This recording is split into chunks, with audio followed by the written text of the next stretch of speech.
المرسلين وعلى آله وأصحابه ومن تبعهم بإحسان إلى يوم الدين. أما بعد, jamaah rahimakumullah, senantiasa kita bermohon kepada Allah Subhanahu wa taala agar Allah menerima seluruh rangkaian ibadah di Ramadan ini dan menjadikannya rangkaian ibadah terbaik yang pernah kita tunaikan sepanjang hidup kita. Dan kita bermohon juga kepada Allah Subhanahu wa taala di 10 malam terakhir ini, Allah golongkan kita sebagai hamba-hamba yang menerima malam kemuliaan Lailatul Qadar. Amin amin ya rabbal alamin. Jamaah rahimakumullah, ketika Allah Subhanahu wa taala menurunkan Nabi Adam alaihi salam ke bumi untuk menjadikannya sebagai khalifah, sebagaimana Allah firmankan dan Allah dokumentasikan di dalam surat Al-Baqarah ayat 30, wa idh qala rabbuka lil malaikati inni ja'ilun fil ardi khalifah. Dan ingatlah ketika Allah Subhanahu wa taala menyampaikan kabar kepada malaikat bahwa Allah akan menjadikan di muka bumi ini khalifah. Dan ternyata takdir itu diberikan kepada Nabi Adam alaihi salam. Allah turunkan Nabi Adam alaihi salam ke bumi untuk menjadi khalifah fil ard, untuk menjadi khalifah pertama di muka bumi ini. Dan bersamaan ketika Nabi Adam turun ke muka bumi ini, maka bersama itu pula Allah berikan bekal untuk Adam alaihi salam menjalani kehidupan di muka bumi ini. Bekal itu disebut dengan hudan, atau bahasa Indonesianya petunjuk. Sebagaimana firman Allah Subhanahu wa taala di dalam Al-Qur'an, "Qul nahbitu minha jami'a." Kami katakan kepada Adam alaihi salam, keluarlah, turunlah ke muka bumi, fa imma ya'tiyannakum minni hudan. Dan akan kami sertakan, akan kami berikan kepadamu hudan, petunjuk. Nah, dengan hudan ini, dengan petunjuk ini, Nabi Adam alaihi salam bisa menjalani kehidupan di dunia dengan nyaman, dengan tenang. Kemudian tantangan-tantangan apapun bisa dihadapi oleh Nabi Adam alaihissalam. Karena sesuai dengan janji Allah di ayat 38 ini, "Faman tabi'a hudaya fala khaufun 'alaihim wala hum yahzanun." Barang siapa yang mengikuti petunjuk, mengikuti hudanku, kata Allah Subhanahu wa taala, maka fala khaufun 'alaihim wala hum yahzanun. Tidak akan ada kesedihan, tidak ada ketakutan di dalam hidupnya. Dalam kata lain, mereka yang mengikuti hudan, Nabi Adam yang mengikuti hudan dan anak cucunya, mengikuti petunjuk Allah Subhanahu wa taala, hidupnya akan tenang dan nyaman. Tidak akan ada rasa takut dan tidak pernah ada kesedihan. Hadirin yang dimuliakan oleh Allah Subhanahu wa taala, ternyata hudan ini mampu menjadikan manusia yang Allah Subhanahu wa taala turunkan ke bumi itu menjalani kehidupan dengan tenang dan nyaman. Dan ternyata hudan ini tidak hanya diturunkan kepada Nabi Adam alaihi salam, tetapi hudan atau petunjuk ini diturunkan kepada nabi-nabi setelahnya. Bahkan terakhir kemudian diturunkan kepada Nabi Muhammad sallallahu alaihi wasallam sebagai penyempurna dari hudan-hudan sebelumnya, dari petunjuk-petunjuk yang sebelumnya. Dan hudan itu untuk umat kita saat ini disebut dengan Al-Quran. Karena Allah Subhanahu wa taala berfirman di dalam surat Al-Baqarah ayat 285, "Syahrul Ramadan alladzi unzila fihil Qur'an hudan linnas." Kata Allah Subhanahu wa taala, sesungguhnya bulan Ramadan ini adalah bulan di mana diturunkannya Al-Quran. Dan Al-Quran itu fungsinya untuk apa? Hudan linnas, sebagai petunjuk, sebagai hudan untuk manusia. Maka hadirin yang dimuliakan oleh Allah Subhanahu wa taala, kalau Nabi Adam saja dijanjikan oleh Allah Subhanahu wa taala ketika mereka mengikuti hudan, mengikuti petunjuk yang sudah Allah berikan, mereka akan hidup dengan nyaman tanpa ada ketakutan dan tanpa ada kesedihan. Maka kita sebagai umat Nabi Muhammad sallallahu alaihi wasallam yang sesungguhnya sebagai penyempurna dari nabi-nabi sebelumnya, sudah diberikan Al-Quran kepada kita sebagai hudan petunjuk. Tugas kita adalah bagaimana mengikuti petunjuk yang ada di dalam Al-Quran, agar sama seperti Nabi Adam alaihissalam, kita bisa hidup dengan tenang, kita bisa hidup dengan nyaman, tanpa ada kesedihan dan tanpa ada rasa takut. Yang kata lain, kita akan hidup dengan nyaman dan tenang. Karena itu yang kemudian yang kita butuhkan di dalam hidup ini. Kita hidup dengan tenang dan kita hidup dengan nyaman.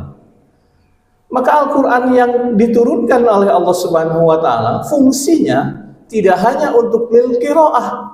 Fungsinya Al-Quran diturunkan kepada kita semuanya, kepada Nabi Muhammad, kemudian kepada umat-umatnya, bukan hanya untuk sekedar dibaca, tetapi juga untuk menjadi petunjuk di dalam hidup.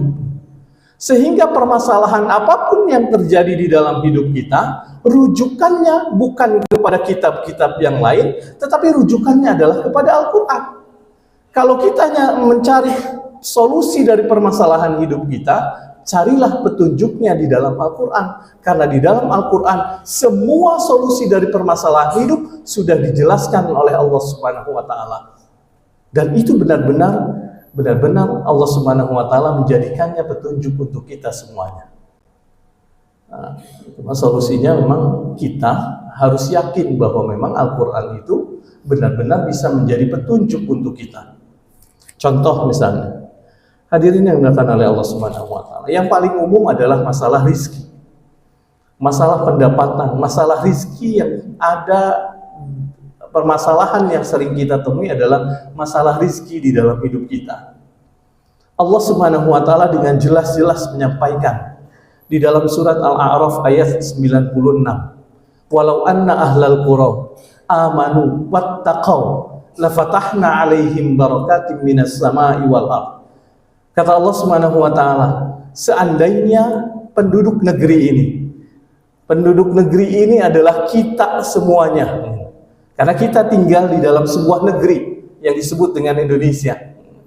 Seandainya penduduk negeri ini amanu wattaqau, mereka beriman dan bertakwa kepada Allah Subhanahu wa taala, la fatahna alaihim barakatim minas sama. Kata Allah Subhanahu wa taala, kami akan bukakan pintu-pintu keberkahan, kami akan bukakan pintu-pintu rizki dari langit dan bumi.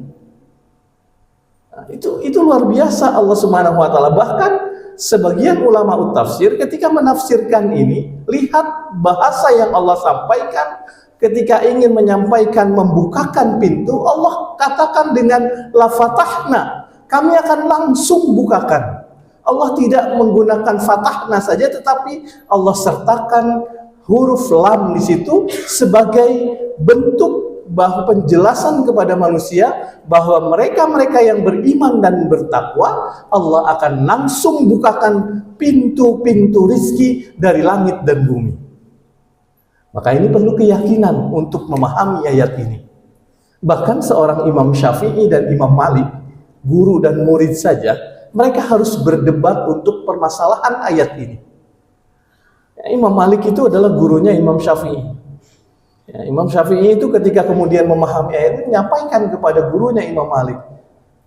Kata Imam Syafi'i, ketika kita ingin mendapatkan rizki, mendapatkan sesuatu dari Allah Subhanahu wa taala berupa materi dan yang lain-lainnya, maka yang harus kita lakukan adalah ikhtiar. Itu kata Imam Syafi'i. Tetapi kata Imam Malik, lihatlah katanya, bagaimana Allah menjelaskan amanu wattaqau di sini. Ketika kita beriman dan bertakwa, membangun kedekatan dengan Allah Subhanahu wa taala, Allah akan langsung turunkan rezeki buat kita. Sampai akhirnya perdebatan itu tidak selesai. Pulang Imam Syafi'i dari rumahnya Imam Malik. Di tengah perjalanan, Imam Syafi'i bertemu dengan petani-petani anggur pada saat itu. Maka Imam Syafi'i kemudian, karena dia menginginkan anggur pada saat itu juga, maka kemudian Imam Syafi'i ikut membantu panen anggur, membantu sampai selesai. Setelah selesai, kemudian Imam Syafi'i diberikan upah itu berupa anggur yang cukup banyak, diberikan Imam Syafi'i. Bahagia Imam Syafi'i, bahagianya bukan karena menerima anggur itu, tetapi bahagianya karena beliau merasa bahwa pendapatnya benar. Ketika ingin mendapatkan rizki, dia harus melakukan ikhtiar terlebih dahulu. Maka kemudian dia pulang kembali ke rumahnya Imam Malik untuk menyatakan bahwa pendapat dia benar. Datang kembali ke rumahnya Imam Malik, dia cerita bahwa saya sudah pulang bertemu dengan petani anggur, saya sudah memanen, ikut membantu, dengan ikhtiar saya akhirnya saya mendapatkan ini. Imam Malik hanya tersenyum. Kemudian dia berkata kepada Imam Syafi'i, kata Imam Malik, dari tadi saya sedang memikirkan di cuaca yang siang-siang panas seperti ini, enak ya kalau saya makan anggur. Ternyata tidak lama engkau datang membawa anggur untukku. Kan? Imam Syafi'i pendapatnya benar, Imam Malik juga pendapatnya benar. Ketika Imam Malik menyandarkan semuanya kepada Allah, amanu wattaqau, dia memahami dan meyakini bahwa keimanan dan ketakwaan, kedekatan dengan Allah Subhanahu wa taala mampu membuka pintu-pintu rezeki dari Allah Subhanahu wa taala, maka kemudian Allah benar-benar menghadirkan itu untuknya. Tanpa harus berikhtiar, ternyata kemudian datang rizkinya. Dia ingin makan anggur, ternyata Imam Syafi'i yang datang hadir untuk memberikan anggur kepada Imam Malik. Nah, maka hadirin yang dimuliakan oleh Allah Subhanahu wa taala, petunjuk-petunjuk di dalam Al-Qur'an itu hadir untuk kita. Maka mari kemudian kita jadikan Al-Qur'an ini sebagai benar-benar sebagai pedoman untuk hidup kita. Bukan hanya sekedar bacaan, bukan hanya sekedar kemudian hafalan untuk kita, tetapi benar-benar ini memang menjadi solusi untuk setiap permasalahan yang ada di dalam hidup kita. Mudah-mudahan ini bermanfaat untuk saya pribadi dan untuk semuanya. Wallahumma fiq ila aqwamit thoriq. Wassalamualaikum warahmatullahi wabarakatuh.